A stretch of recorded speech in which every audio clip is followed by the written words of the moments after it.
Assalamualaikum warahmatullahi wabarakatuh. Perkenalkan, nama saya Revita Febriani dari kelas 11 IPS 2 SMA Negeri 1 Surade. Di sini saya akan melengkapi tugas, yaitu menjelaskan materi baru semester genap mata pelajaran biologi kelas 11 sekolah menengah atas, yaitu tentang sistem respirasi atau sistem pernapasan. Simak baik-baik ya video pembahasannya, agar teman-teman dapat mengetahui dan mengerti apa sih sistem respirasi dan apa saja sih yang ada dalam sistem respirasi. Baik teman-teman, pada bab ini kita akan mempelajari tentang sistem respirasi atau sistem pernapasan. Nah, kalau kita berbicara tentang pernapasan atau bernapas, mungkin kita semua sudah pada tahu ya apa itu pernapasan. Karena kita sebagai makhluk hidup yang setiap hari, setiap jam, setiap menit, bahkan setiap detik tidak terlepas dari bernapas. Tapi tahu gak kalau kita bernapas rata-rata 12-18 kali dalam setiap menitnya? Itu artinya dalam satu hari kita bisa bernapas sebanyak 17.280 kali. Wow, walaupun kelihatannya proses pernapasan kita mudah, tapi proses yang ada dalam tubuh kita itu tidak mudah loh. Bagaimana sih prosesnya? Oke, sekarang kita bahas ya.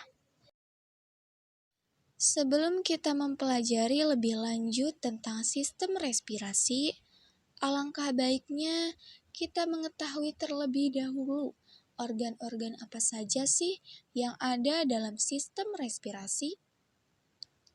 Nah, di sini ada beberapa organ yang harus kita ketahui dari sistem respirasi atau sistem pernapasan. Yang pertama ada rongga hidung. Kita semua pasti tahu ya, di mana letak rongga hidung. Rongga hidung berfungsi untuk keluar masuknya udara atau oksigen. Kemudian ada paring atau tenggorokan. Kemudian ada laring atau pangkal tenggorokan. Kemudian ada trakea. Selanjutnya ada bronkus. Dan yang keenam yaitu yang terakhir ada paru-paru. Selanjutnya kita bahas satu persatu ya, organ-organ dari sistem respirasi. Mulai dari yang pertama adalah rongga hidung. Rongga hidung merupakan rongga tempat masuk dan keluarnya udara atau oksigen untuk kita bernapas. Pada rongga hidung terdapat rambut hidung yang berfungsi untuk menyaring udara yang masuk ke rongga hidung. Tidak hanya itu, di rongga hidung juga terdapat ujung-ujung saraf pembau. Kemudian yang kedua ada paring atau disebut dengan tenggorokan. Merupakan jalur terusan setelah kita menghirup udara melalui hidung. Pada tenggorokan, organ pernapasan dilanjutkan dengan pangkal tenggorokan atau laring, trakea, dan bronkus. Kemudian yang ketiga ada laring. Laring juga dikenal dengan kotak suara, adalah penghubung untuk paring dan trakea. Di bagian ini terdapat pita suara dan katup epiglotis yang memisahkan saluran makanan dengan saluran udara.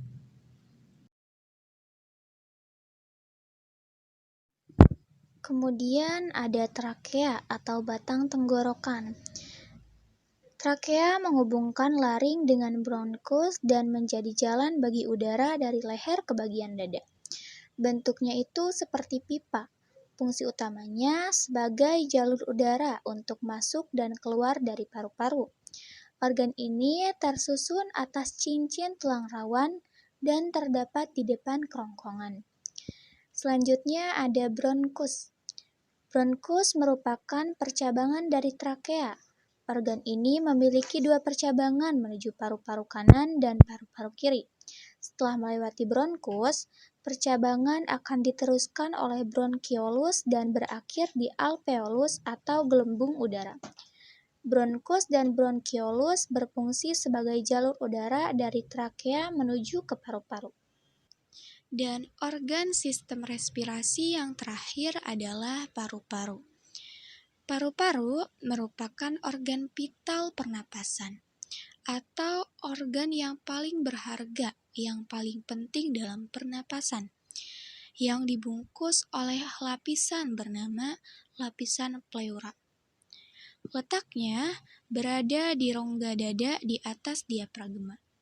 Bentuknya mirip seperti spons dan terdiri dari dua bagian, yaitu ada bagian kiri dan bagian kanan. Paru-paru kiri hanya memiliki 2 segmen, sementara paru-paru kanan mempunyai 3 segmen.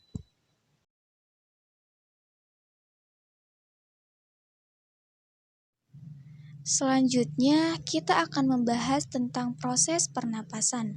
Tetapi sebelumnya, mungkin di sini ada yang bertanya-tanya, bagaimana sih udara dapat keluar masuk paru-paru? Hal ini terjadi karena perbedaan tekanan udara di luar dan di dalam paru-paru. Nah, di sini ada 2 macam proses pernapasan. Yang pertama ada pernapasan dada.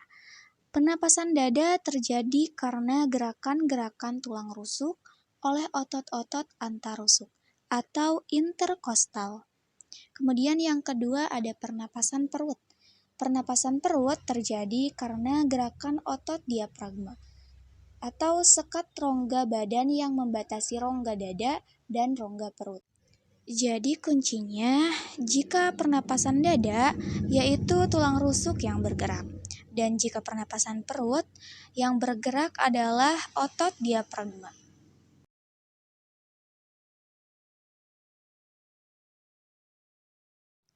Dan selanjutnya kita akan membahas secara lebih jelas lagi proses pernapasan melalui fase inspirasi atau masuknya udara dan fase ekspirasi atau keluarnya udara. Mulai dari pernapasan dada. Pernapasan dada dengan fase inspirasi atau masuknya udara terjadi apabila otot antar tulang rusuk luar berkontraksi. Maka tulang-tulang rusuk terangkat, sehingga volume rongga dada membesar. Kemudian dengan fase ekspirasi atau keluarnya udara, terjadi apabila otot antar tulang rusuk luar berelaksasi. Maka tulang-tulang rusuk akan kembali kepada posisi semula, sehingga volume rongga dada akan mengecil. Dan selanjutnya pernapasan perut. Pernapasan perut melalui fase inspirasi atau masuknya udara terjadi apabila otot diafragma berkontraksi, maka posisi diafragma akan mendatar. Hal tersebut menyebabkan volume rongga dada membesar dan tekanan udara di dalamnya akan mengecil. Kemudian dengan fase ekspirasi atau keluarnya udara terjadi apabila otot diafragma berelaksasi dan otot dinding perut berkontraksi, maka isi rongga perut akan mendesak ke arah diafragma. Jadi kesimpulannya, kalau pernapasan dada pada saat udara masuk atau fase inspirasi, itu terjadinya kontraksi atau terangkatnya tulang-tulang rusuk, sehingga menyebabkan volume rongga dada akan membesar. Dan pada saat udara keluar atau ekspirasi, itu terjadinya relaksasi atau tulang-tulang rusuk kembali kepada posisi semula, sehingga menyebabkan volume rongga dada akan mengecil. Kalau pernapasan perut pada saat udara masuk atau inspirasi, itu terjadi kontraksi pada otot diafragma. Maka posisi diafragma akan mendatar dan menyebabkan volume rongga dada akan membesar dan tekanan udara di dalamnya akan mengecil. Kemudian pada saat udara keluar atau ekspirasi, otot diafragma akan berelaksasi dan otot dinding perut berkontraksi. Maka isi rongga perut akan mendesak ke arah diafragma. Volume udara pernapasan. Nah, di sini ada beberapa macam volume udara dalam sistem respirasi atau sistem pernapasan. Mulai dari yang pertama ada volume tidal, merupakan volume udara yang masuk atau keluar dari hidung sewaktu bernapas dalam keadaan istirahat. Kemudian yang kedua ada volume cadangan inspirasi atau udara komplementer, merupakan volume udara yang masih dapat dimasukkan secara maksimal setelah bernapas atau inspirasi biasa. Kemudian yang ketiga ada volume cadangan ekspirasi atau udara suplementer, merupakan volume udara yang masih dapat dikeluarkan secara maksimal setelah mengeluarkan napas atau ekspirasi biasa. Kemudian yang keempat ada volume sisa atau residu, merupakan volume udara yang masih tersisa di dalam paru-paru setelah mengeluarkan napas atau ekspirasi maksimal. Selanjutnya adalah kapasitas vital, merupakan volume udara yang dapat dikeluarkan semaksimal mungkin setelah melakukan inspirasi semaksimal mungkin juga. Dan yang terakhir adalah volume total paru-paru, merupakan volume udara yang dapat ditampung paru-paru semaksimal mungkin. Faktor yang mempengaruhi frekuensi sistem respirasi atau sistem pernapasan, yaitu diantaranya ada umur, kemudian posisi tubuh, jenis kelamin, suhu tubuh, dan yang terakhir ada kegiatan tubuh. Kegiatan tubuh contohnya adalah olahraga. Mengapa olahraga? Karena olahraga mempunyai frekuensi yang lebih cepat, sehingga olahraga dapat mempengaruhi frekuensi pernapasan.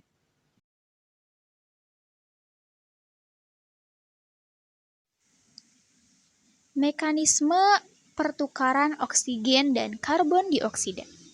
Nah, pernapasan di sini dibagi menjadi dua macam. Ada pernapasan eksternal dan ada juga pernapasan internal. Kita bahas yang pertama yaitu pernapasan eksternal.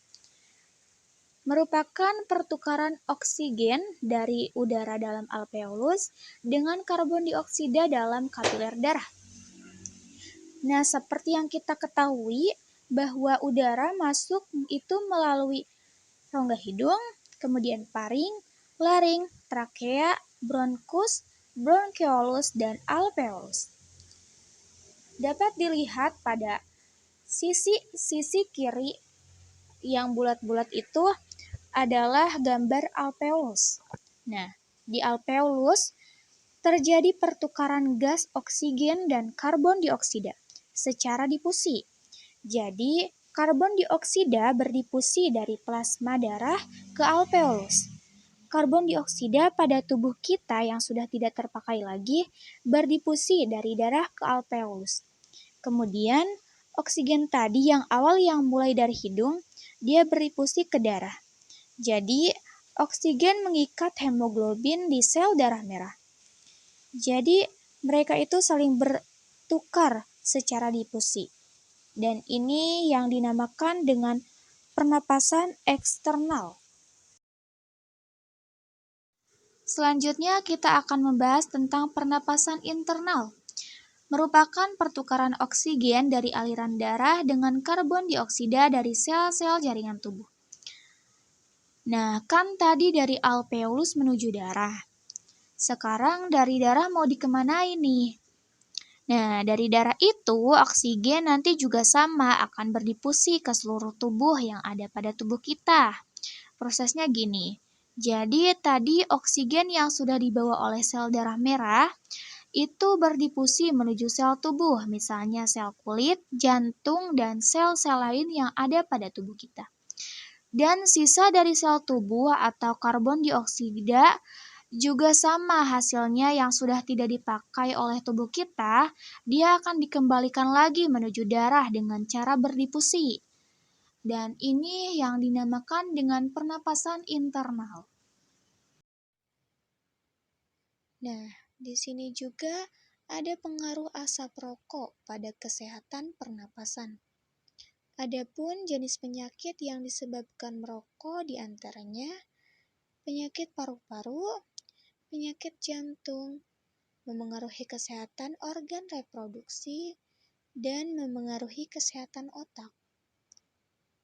Dan juga kandungan zat berbahaya dalam merokok diantaranya karbon monoksida, amonia, tar, nikotin, gas oksidan, dan benzen.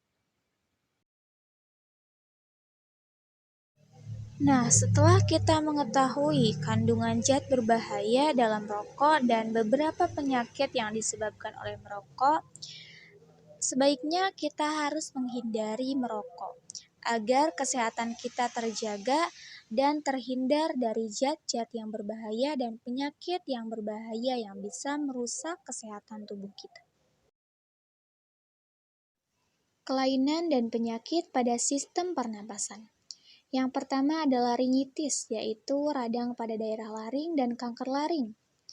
Kemudian yang kedua ada emfisema, yaitu kelainan berupa perluasan alveoli secara berlebihan. Kemudian yang ketiga ada pneumonia, yaitu radang dinding alveoli akibat bakteri atau virus. Kemudian ada asma atau gangguan pernapasan dengan gejala susah bernapas. Kemudian yang kelima ada bronkitis, yaitu peradangan pada trakea dan bronkus. Selanjutnya ada tuberkulosis atau sering juga disebut dengan TBC, yaitu timbulnya bintil-bintil pada alveolus akibat infeksi bakteri Mycobacterium tuberculosis. Dan yang terakhir ada asfiksi, yaitu gangguan pengangkutan oksigen ke jaringan ataupun gangguan penggunaan oksigen oleh jaringan. Setelah kita mempelajari sistem respirasi pada manusia, di sini kita akan mempelajari sistem respirasi pada hewan. Nah, di sini ada insekta atau serangga. Serangga bernapas dengan menggunakan tabung udara yang disebut dengan trakea. Udara keluar masuk ke pembuluh trakea melalui lubang-lubang kecil pada eksoskeleton yang disebut stigma. Jadi, pada insekta, oksigen tidak diedarkan melalui darah, tetapi melalui trakea.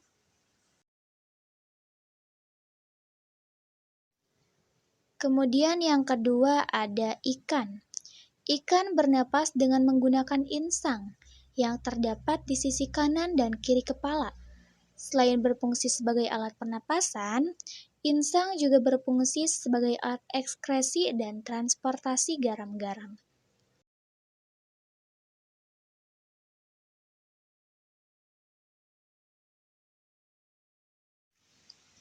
Dan yang ketiga di sini ada amfibia. Nah, alat pernapasan pada amfibia misalnya katak berupa paru-paru, kulit, dan insang. Pada stadium larva atau berudu, hewan ini bernapas dengan insang luar. Paru-paru katak berjumlah sepasang. Struktur paru-paru katak berupa kantong tipis yang elastis, dilengkapi dengan lipatan-lipatan pada permukaan dinding di dalamnya yang berguna untuk memperluas permukaan. Pada permukaan dinding dalam, terdapat kapiler-kapiler darah yang berfungsi untuk mengangkut oksigen dari paru-paru ke jaringan-jaringan lain dan melepas karbon dioksida ke paru-paru. Dan yang terakhir di sini ada burung. Nah, alat pernapasan burung adalah paru-paru. Paru-paru burung memiliki perluasan yang disebut dengan kantong udara yang mengisi. Adapun susunan alat pernapasan burung diantaranya ada lubang hidung, kemudian celah tekak pada dasar paring berhubungan dengan trakea. Kemudian ada trakea, selanjutnya ada siring atau alat suara, kemudian bifurkasi trachea, selanjutnya ada bronkus, dan yang terakhir ada paru-paru. Demikian video pembahasan tentang sistem respirasi yang dapat saya jelaskan.